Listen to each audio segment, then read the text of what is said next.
welcome back to my channel Shwanika Life and Love, and I hope you all doing fine. And as you see in today's video, I'm going to show you a summer's peachy coral look which I done on my eyes and little bit on my lips. For summers you can use these colors, these coral colors and orangish colors. In summer it looks very beautiful on your eyes and your lips. Look on summers on daily basis, or you can try it on your party makeup. So without wasting any time, just let's get started. Video, please do subscribe my channel if you are new to my channel, and please hit the like button after watching if you like my video.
finishing look, and this is a peachy coral eye makeup look. I hope you like this look, and I'm using this Huda Beauty Desert Dust palette on my eyes. I hope you liked it.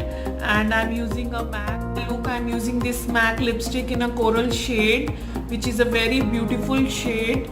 I hope you all liked it and liked my look, and if you like this look, then please hit the like button and also subscribe my channel, and please hit the like button and don't forget to hit the bell button, and I meet you on my next video.